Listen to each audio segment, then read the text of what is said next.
So today we have more FUD in the cryptocurrency market, more things to scare us.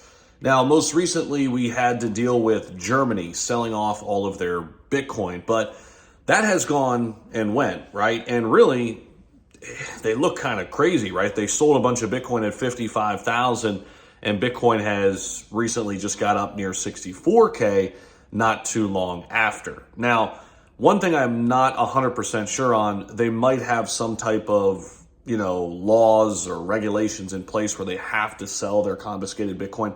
That could be a thing in Germany. I'm not quite sure.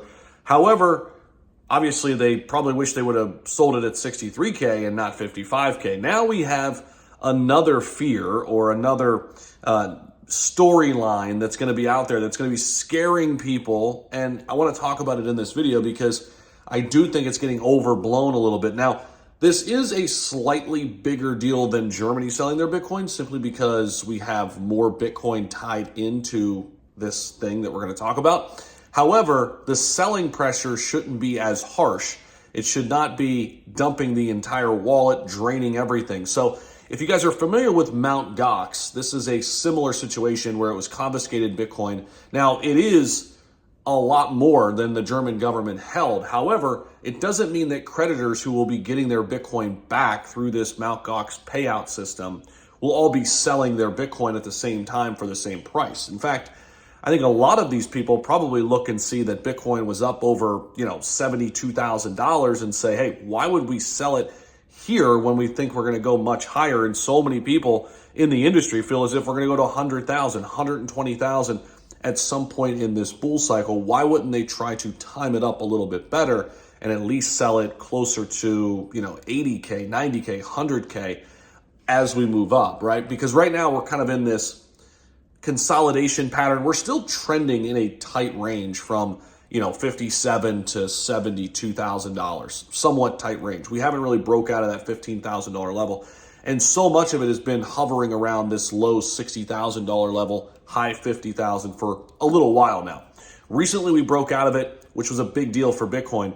But I'm telling you guys, there's going to be probably some more FUD coming now with Mt. Gox, leading us into September, because this is going to be a slow rolled out process throughout the rest of the summer and into the fall. And I'm just telling you guys as investors, this is not going to be something that's going to shake me out of my position.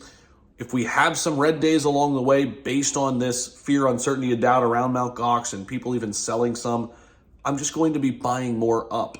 And eventually this too will pass. This too will be a thing of the past, like the German government selling their Bitcoin. They drained their wallet. The whole Mt. Gox situation to me is good because it allows buyers and sellers to come in here, because just today we had $5.8 billion on the move from the Mt. Gox wallets. This is coming in from Arcam Intelligence. And already I can see people saying, oh my gosh, here we go. Mt. Gox is going to be selling all their Bitcoin now. It's time to freak out and talk about this. Guys, we have to look at the big picture here. The big picture is look at Bitcoin from a supply and demand perspective, long term. We know that eventually all the Bitcoin will be mined. Look at Bitcoin from the standpoint of having a Bitcoin ETF. We know this is a long-term catalyst. It's not something that's just a flash in the pan. Everybody gets in and then boom, that catalyst is over. No, people are getting into Bitcoin by the day. New people are coming into the market every single day. And this is retail, institutions. There are still tons of people with big money that have interest in getting into Bitcoin that aren't yet into Bitcoin. So all this Mt. Gox situation will do, if we do have some red days and selling pressure, like we just saw with Germany, it provides an opportunity for the smart money to buy the dip. Literally, somebody bought up the dip when Germany sold it all. Who was it? It was BlackRock. Go back and look at Bitcoin inflows. Obviously, people buying the BlackRock ETF. But the thing of it is, guys, these institutions will swallow up these dips in order to gain more of the supply and in order to control more of the asset class as a whole. And guess what? The same thing will happen with Ethereum. And I think once we get an Ethereum ETF, look out, because the rest of the market is unlocked. But that's what's going on right now with the Bitcoin situation. The selling of Bitcoin from the German government is over, but now we've got the fear of Mt. Gox, and this will lead to people panic selling, and I don't want it to be you, because in my opinion here, guys, there's no reason to be shaken out. There's no reason to freak out. As long as you're playing the long game here, this is just one big opportunity, and the Mt. Gox thing, it's really not a big deal. It's going to be a fantastic opportunity for retail and institutions alike to pick up cheap Bitcoin in the grand scheme of things. And I still think we get to $100,000 to $120,000 Bitcoin within this elongated bull cycle that I feel as if we're in. So that is my 2 cents on where we are in the market right now. That's my opinion.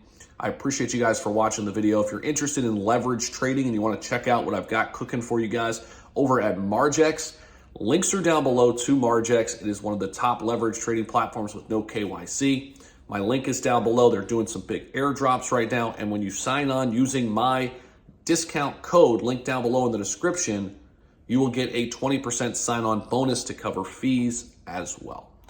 Appreciate you guys for watching. Let me know your thoughts on all of this down below, and we'll see you in the next video. Peace out.